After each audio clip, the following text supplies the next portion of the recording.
Good day, everyone. Welcome to another episode of Reading with Ayo. This is episode 35. My name is Ayo Ade Lawrence. Hey, today, this is a big one for me. I'm having a CEO, a bestseller. Congratulations, by the way, David, on your bestseller. I know New York Times is coming because I can see this book meeting a lot of people and people buying it because I feel like this is not just, like I told you, this is not a leadership book. This is a life hack. I'm telling you, I've used some of these, my relationship with my wife, with my relationship with my kids. So, so those is really great book that you wrote here. But for me, I'm going to start off with the beginning of your book, the way you introduced yourself. I love it. I love the beginning and what you did with it. It was a roller coaster for me. When I was reading that part, I couldn't even sit down because it was like boom, boom, boom, boom, the energy. And what I got from that part is you have grit. You have a growth mindset. You know who you are. You know what you wanted to do, and you went for it. Like there was so much packed in that first part. But I wanted to just introduce yourself to everyone and who you are, what you do, and just tell us about you. Okay, I am more than honored to be on this podcast. You are an exceptional human being. And, the problem is a lot of times people think, ooh, CEO, bookseller, writer, best-selling writer, like they're amazing. No.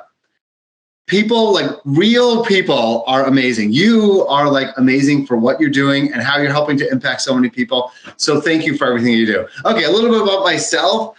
I would say the most important thing in my life is my family, hands down. That's number one, number two, number three.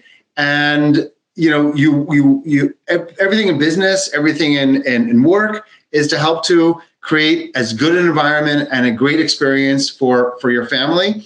And that's very important. Number two is that I really do believe in working to live and not living to work. And that work-life balance is extremely, extremely important. And for all my career, for all my life, I never was like a complete and total workaholic. And if ever I was, it was only for like a 1 or 2 month stint when things were just crazy, like when we were trying to sell Meetup out of WeWork. And all the other times, I really believe your weekends are for your family. Your evenings is for yourself and your family. Take care of yourself and your friends. Prioritize that, not work all the time.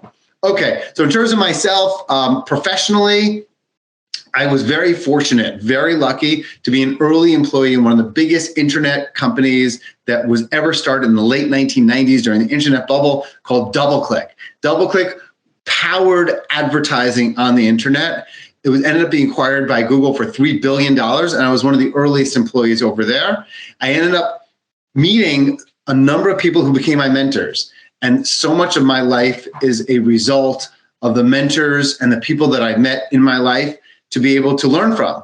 And I met a number of mentors. One person was a person named Kevin Ryan. I met him back when I was 23 years old, super young. He ended up being 24 years later, actually 23 years later, the person who ended up acquiring Meetup out of WeWork. And that relationship has extended for many years. So I was at DoubleClick. Then I went to a business school at Wharton. I worked in human resources in the early part of my career, which is super not common for people to become a CEO from human resources. But actually, HR is a great place to start off a career because you look to recruit top people. You look to manage people, to motivate people. Everything happens through people. And too many times people don't understand. They think it's about product, about technology. No, people create products. People make decisions. People make great technology.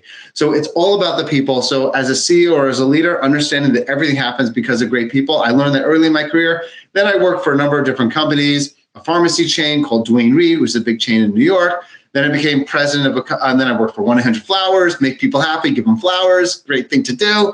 Ran M&A, and I was an executive over there. Then ultimately, I became a president of a company called Seeking Alpha, the CEO of Investopedia, which is the world's largest financial education site, focused on education because it's so important. And then 3.5 years ago, Adam Newman came knocking on the door in WeWork and said, hey, do you want to become the first outside CEO of Meetup? Because they had acquired Meetup for close to $200 million. And I'm like, hell yeah. I love Meetup. I love community. I deeply believe in community. I've gone to Meetups for a long time. And 27 interviews later, I became the CEO of Meetup. And it's been 3.5 years. And quite the journey.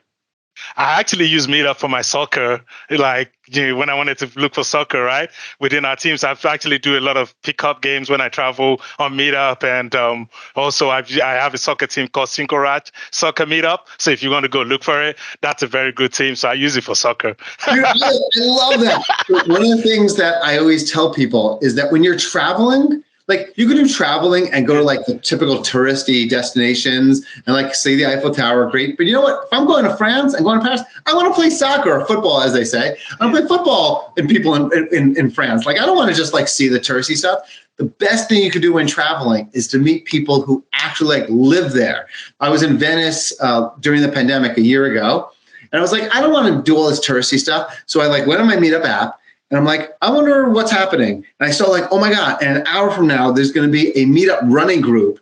And I found a spot where they met. And I just started running with like 40 Venetians all around Venice. I was like, this is so awesome. So Nice. like, when you're traveling or if you just move to a new city, Meetup is a really good place to meet people around your passions and interests. I'm so glad you use soccer. That's awesome. Yeah, I've actually used it for wine tasting too. So Nice. You know what's even better? To do it for wine tasting and soccer at the same time. Drink some wine, play some soccer, drink some wine, play some soccer. that would be cool. That would be cool. There you go. Hey, this book. Look, I'm not gonna lie to you. This book has changed. This book, Okay. written by you. Like you can see, I have so many stuff in there because, like, any book that I read that you see this much, that means I really digested it, right?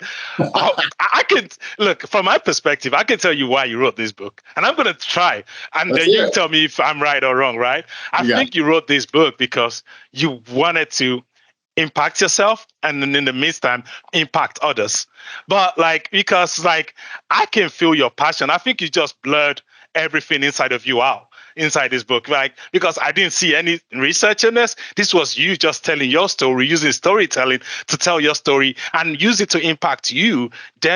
And it has impacted people like me now. But I would recommend this book to anybody. Actually, I usually have a book every time. You can see the Brené Brown book here.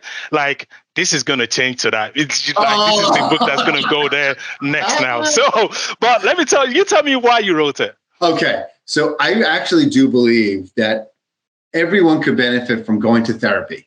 Everyone could benefit from some kind of a therapist to help them to figure themselves out as a cathartic experience. And dude, you are like exactly right. For me, writing the book was like my therapy. No joke. It was like I went through, different experiences in life, personally and professionally. And when you're able to share them and put them into paper form and think about them as you're doing it, it was such a cathartic, meaningful experience that I literally wrote 75,000 words in like 2 months. No people like a year or 2 years. I'm working on a book for 5 years, 10 years. I just like shared it all, mistakes, failures, good experiences, good, bad, and ugly. And most of the time when people have a book, they like write their first chapter and they write their table of contents and they go to a book agent and they review it and the book agent sends to a publisher. I just blobbed out the whole thing. And then I didn't know what you're supposed to do. I never wrote a book before. And it was, again, part of like a healing almost process of having gone through the crazy experience of being under WeWork and Meetup. And then a buddy of mine said to me, hey, I just wrote a book. You want me to introduce you to publisher HarperCollins? I'm like, HarperCollins? They're like legit. Yeah. So I sent them my manuscript and they were like, this is good. A lot of work. We have to change things around. This is good. And that was it. I didn't talk to anyone else. And they're like, hey, here's an advance. I didn't negotiate. I was just like, sure, great. And my goal was, yes, to help psychologically, emotionally myself. But it was also as important, if not more important, to like take the mistakes that I made, the failures, the learnings around decision-making, around leadership, and just help other people to learn from it. And when someone like you, Ayo, who we never met, we didn't know each other beforehand, ends up deciding to find the book and read the book and then share the book with others, it's like, oh, that's all you want. I just want, at a certain point you get old enough where you just want to spend your time trying to help people. Yeah. And you could help people when you meet with them in person. But what's great about podcasting, what's great about writing is you could touch so many larger numbers of people. And it's not about the numbers. It's about one person at a time. but to be able to impact one person at a time, that gives me tremendous joy. So you're exactly right. You know human nature well. That is why I wrote the book. Oh yeah, I can see that. I might come to you for some advice when I'm about finishing my book as well. So No way. Hey, one question I wanted to ask you: what happened to that girl you met at camp? Okay, so I have to say, so I won't say her last name. Her first name is Miriam. Yeah. And she was the person that was, this attractive, cool, popular girl. I was like this nerdy, shy guy, and she like became friends, and we hung out all the time together. And she like gave me the confidence for the first time that like really transformed my life. So we ended up staying in touch for a couple of years, and at one point, she actually said to me, she's like we should consider whether or not we want to be in like a very serious relationship that could lead to getting married. Yeah. And I was like 20 years old at the time. And I was like, I'm not ready to like got super intense very, very quickly. Yeah. And I was like, I'm 20. I'm like in college. I can't like think about that right now. But she like wanted something more. And we ended up, it didn't work out, but we did discuss. And then we never ended up staying in touch. Yeah. And just like 5 years ago, I tried looking her up on Facebook just to like find her. Like I'm happily married, all the like yeah. And just like, where is she in life? Because she had such a big impact on me. Yeah. I still can't find her because she changed her last name. Yeah. And she moved to some like small town in Israel. So I don't know what her last name is, and I can't find her, but I really would like to like call her up and thank her for like really changing my life and giving me the confidence that has led to the rest of my life. So I don't know. There are people that you just meet, they just change your life, and they just have to be there, that part of your moment. And I think I have those people in my life too that's helped me to grow stronger, find my own voice. There's a leader within my organization, because of the stuff she was doing outside of work, made me start this Reading with Ayo. And it impacted me more than anything. So there are people that just come into and this leader, I don't even talk to her that much, right? I talk to her once in a while, but like she doesn't know what impact she's made on me, like because of what she's done and not because of what she said to me. Ayo, you need to go back to her and tell her the impact she had on you. I told her. Yeah, I told her. She knows. Like I have had, when the book came out, I had people like come out of the groundworks, whatever it is, but I hadn't spoken to in 10, 15, 20 years, who I loved, and we had a great relationship. We just lost touch. And they reached out to me and they're like, David, like I read the book and like it meant so much to me. And you had such a big impact on my career. And it's like, wow, like just hearing that kind of feedback, it's so meaningful. And it gives you the interest of trying to help more and more and more people, because you hear that positive feedback as well. So anyone who's listening to this, who you haven't told that they have had a meaningful impact on your life, call them up, email them, find them on Facebook, tell them, because you should.